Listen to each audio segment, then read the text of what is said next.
आत्मा और परमात्मा का मिलन संजोग डे 39। आइए प्रेम की दिव्य ऊर्जा को हृदय में धारण करें। उस परम पिता के असीमित प्रेम को हृदय में धारण करें। भावना करें कि हमारे हृदय से वो प्रेम प्रेम की दिव्य ऊर्जा पूरे ब्रह्मांड में जा रही है, ब्रह्मांड में फैल रही है। सारी देव शक्तियां आकाश पर एक दिव्य कवच बनाए हुए हैं, एक छत्र बनाए हुए हैं, और देव शक्तियों के माध्यम से प्रेम की ऊर्जा बॉल उन देव शक्तियों से जुड़ गई है। इसमें साहस है, धैर्य है, विश्वास है। इसमें वो सारे दैवीय गुण हैं जिनकी इस पल इस क्षण आवश्यकता है। और ये प्रेम की दिव्य ऊर्जा पूरे आकाश में फैलकर, पूरे ब्रह्मांड में फैलकर हर उस मनुष्य तक, हर उस मानव तक, हर उस इंसान तक पहुंच रही है जिसको इसकी आवश्यकता है। और सभी के भीतर प्रेम और साहस का एक दिव्य कवच बन गया है। इसी भाव से आगे का स्वाध्याय है, क्योंकि कलयुग की एनर्जी ही ये है कि कलयुग में प्रेम कम हो गया है। तो आइए उस सतयुगी ऊर्जा का आवाहन करें और इस स्वाध्याय से उस सतयुगी ऊर्जा को जन जन तक पहुंचाएं। अपना काम अकर्ता भाव से करें। गुरुदेव का यंत्र है तो उनका यंत्र बनकर चलते चले। इदम श्री सद्गुरुवे नमः। गुरुदेव ने पिछले स्वाध्याय में जीवन जीने के सारे सूत्र दिए। गुरुदेव ने कहा अगर सोच बदल जाएगी तो एक शांत और संतुष्ट जीवन जिया जा सकता है। और सोच बदलने के बारीक बारीक पैरामीटर गुरुदेव ने बताए। आगे गुरुदेव लिख रहे हैं, हम देखते हैं कि मनुष्य को जितनी सुविधाएं मिली हैं उतना ही ज्यादा वह दुखी और उलझा हुआ है। इसका कारण वस्तुओं की कमी नहीं, वरन उनके सदुपयोग की क्षमता का अभाव है। इसका कारण परिस्थितियों की क्षमता का अभाव है। इसका कारण परिस्थितियों की प्रतिकूलता नहीं, वरन उनके अनुकूल ढलने या उन्हें अपने अनुकूल ढालने की कलात्मक दृष्टिकोण की कमी है। यदि अपनी इन त्रुटियों को दूर कर लिया जाए तो ना अभावग्रस्त अनुभव होगी, ना उसकी पूर्ति के लिए किसी से प्रार्थना करनी पड़ेगी, ना अपने ऊपर संकट की घटाएं घिरी दिखेंगी, ना ही किसी का सहारा तकना पड़ेगा।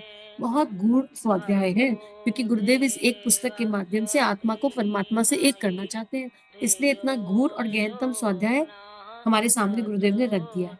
हम अपनी सुविधाओं को का सही से उपयोग नहीं कर पा रहे हैं। जितना मिल रहा है उससे और ज्यादा चाहिए, फिर उसके प्रति मोह और आसक्ति हो जाती है।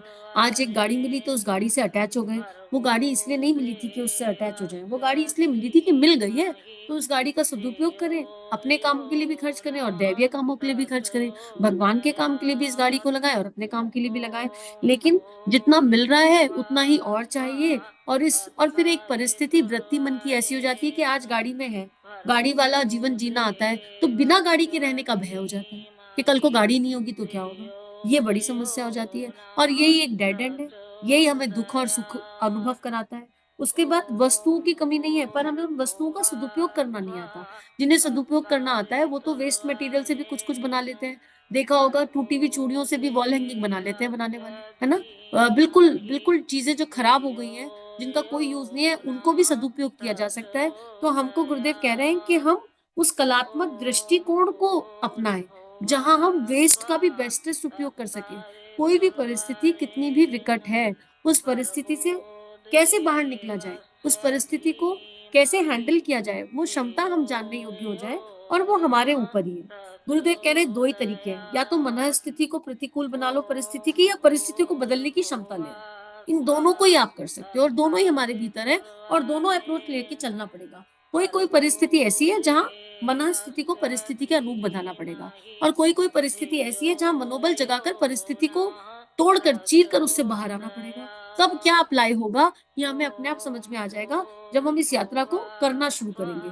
और जब ये यात्रा करेंगे तो फिर हमें याचना नहीं करनी पड़ेगी, भगवान से प्रार्थना नहीं करनी पड़ेगी, क्योंकि वो परम सत्ता तो हमारे भीतर आकर अपने आप बैठ जाएगी ना, क्योंकि अप्रोच सही हो गई है। अब इस अप्रोच में ना स्वार्थ है, इस अप्रोच में ना कोई डिमांड है, ना कोई शिकायत है, ना कोई कंप्लेन है। बस भगवान का राजकुमार बनकर रहना है, भगवान का अच्छा बच्चा बनकर रहना है, उस भगवान के उस इष्ट के सारे गुणों को भीतर धारण करना है, और फिर वो इष्ट अपने आप जीवन जीने की कला सिखाता जाएगा। तो गुरुदेव यही कह रहे हैं, भगवान से मांगने योग्य वस्तुएं क्या है? श्रद्धा, हिम्मत, श्रम, निष्ठा, सच्चरिता, करुणा, पवित्रता, विवेकशीलता, सद्भावनाएं, सत प्रवृत्तियां, मातृत्व भाव। और ये सारे गुण कौन से हैं? ये सारे वो गुण हैं जो हर तरह की विपन्नता को संपन्नता में बदल देते हैं। और अगर इन गुणों का अभाव है और इनमें से एक भी गुण का अभाव है ना, तो बात नहीं बनेगी। ये सारे ही आवश्यक हैं। मान लो किसी के पास सच्चरित्रता तो है, पवित्रता भी है, विवेकशीलता भी है, पर करुणा और मातृत्व भाव मिसिंग है। तो कैसे बात बनेगी? अंदर की अभिव्यक्ति, अंदर जो चल रहा है, उसकी अभिव्यक्ति ही नहीं हो पाएगी। किसी के पास 3 गुण हैं, पर श्रम श्रम का गुण नहीं है, निष्ठा का गुण नहीं है, तो जो भावनाएँ हैं, वो मैनिफेस्ट ही नहीं हो पाएँगी। जब श्रम ही नहीं है, श्रम करने की शक्ति नहीं है, तो मैनिफेस्ट कैसे होगी? किसी के पास सारे गुण हैं, पर श्रद्धा और निष्ठा की प्रॉब्लम है, तो हमेशा संशय रहेगा, रिजल्ट आएगा कि नहीं आएगा, हो पाएगा कि नहीं हो पाएगा। तो ये एक-एक गुण गुरुदेव ने सोच के लिखा है और ये सारे ही आवश्यक हैं।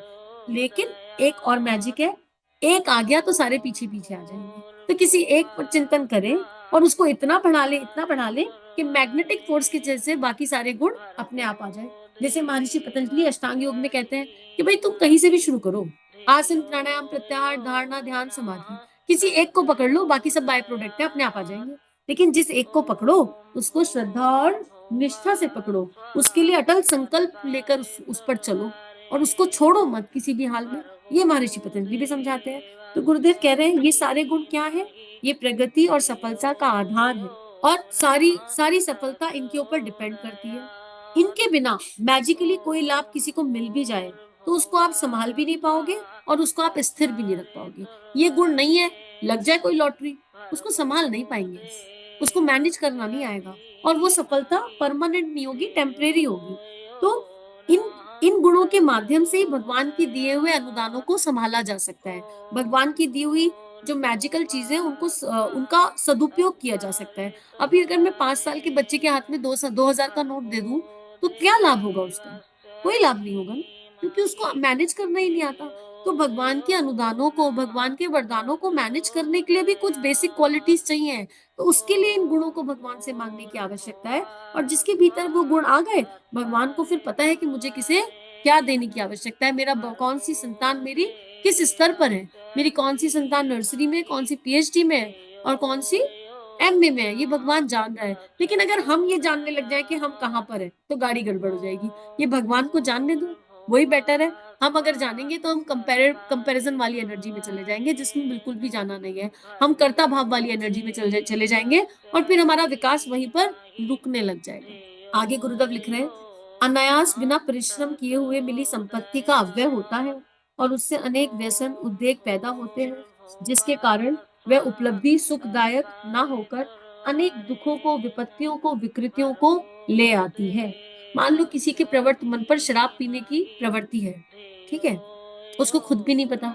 उसके पास अचानक से बहुत सारा पैसा आ जाए, पैसा आएगा तो दोस्त यार भी आएँगे और उन दोस्त यारों में ऐसा कोई दोस्त यार हो जिसको शराब पीने की आदत हो। अब यहाँ प्रवृत्त मन पर वो वृत्ति पड़ी थी, जो आज तक पैसा नहीं था तो पता ही नहीं चली।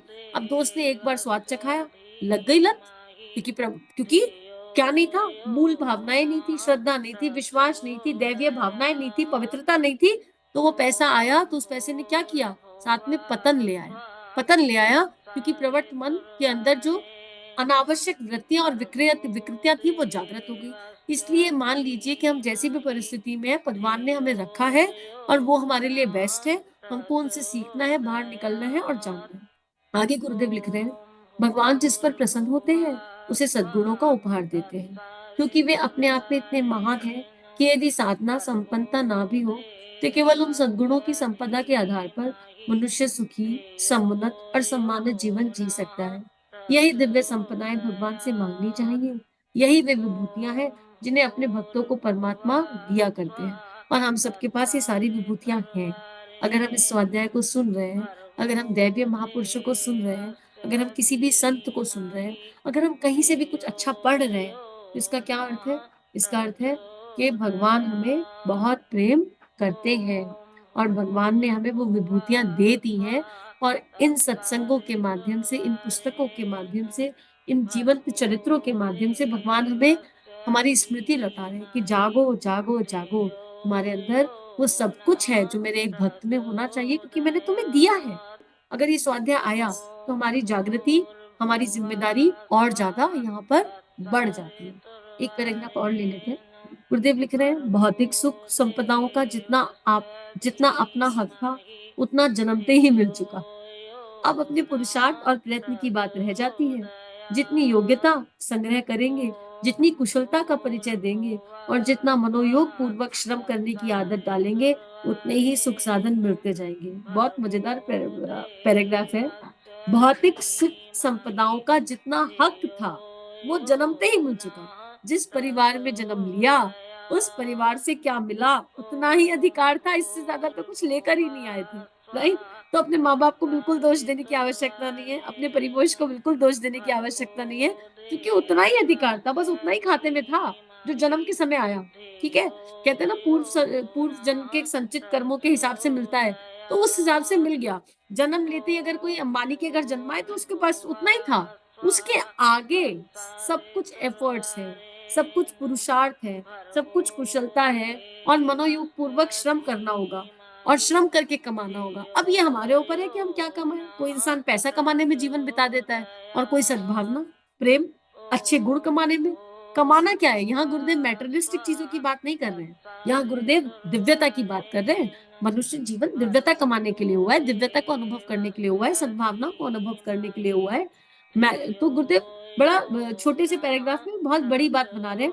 अब जिसने प्रेम की ऊर्जा कमा ली, जिसने दिव्यता कमा ली, सद्भावनाएँ कमा ली, निष्ठा कमा ली, श्रम कमा लिया, ये सब कुछ जिसने कमा लिया, उसको बाकी सब चीज़ें ऑटोमैटिकली नहीं मिल जाएँगी। बाकी सब बाय प्रोडक्ट नहीं है उसके। आप अपने ऑफिस में निष्ठा से काम करो, आपके प्रमोशन अपने आप होते चले जाएँगे।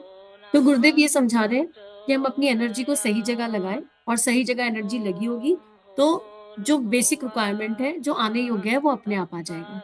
पूरा जीवन पेट और प्रजनन पे नहीं निकालना है, पैसा कमाने की होड़ में भी नहीं भागना है, लेकिन सत् प्रवृत्तियों को देखना है, सच्चिंतन को देखना है, श्रम के साथ, निष्ठा के साथ। इसमें क्या कम श्रम लगता है? इसमें भी बहुत श्रम लगता है, बहुत निष्ठा लगती है, ठीक है? तो गुरुदेव यही हमें समझाने की यहाँ पर बात कर रहे हैं और इसके साथ-साथ सारे सुख साधन अपने आप आ जाएँगे। फिर परमात्मा से क्या माँगे? परमात्मा से माँगे, परमात्मा आप हमें पुरुषार्थ करने की शक्ति दें। इसमें परमात्मा से माँगने की क्या बात है? हमें पुरुषार्थ से हम इन सबको अपने पुरुषार्थ से प्राप्त कर सकते हैं। इसके लिए भगवान के आगे हाथ क्यों पसारें? क्योंकि भगवान से हमने माँग लिया ना श्रद्धा, निष्ठा, सद्भावना, जिसके पास ये सब होगा, वो अपने आप जागरूक हो जाएगा। वो एफर्ट करेगा, पुरुषार्थ करेगा, लेकिन कर्म फल से मुक्त होकर करेगा। गुरुदेव हमें पहले ही समझा चुके कर्म का खेल। आशा अपेक्षा नहीं करनी, रिजल्ट नहीं ढूँढना और अगर एफर्ट पूरे मन से किए गए हैं, अगर पूरे दिल से यत्न किया गया है, तो जो मिलने योग्य है वो अपने आप मिल जाएगा। सफलता मिलेगी ही मिलेगी, इसमें संशय करना ही नहीं है। कब मिलेगी? वो डेट भगवान के हाथ। तो आज इस स्वाध्याय को यहीं गुरुदेव के चरणों में रखते हैं। समूह की दिव्य शक्ति को बहुत-बहुत आभार। आप सभी को परम पूज्य गुरुदेव वंदे माता जी का बहुत सारा प्यार।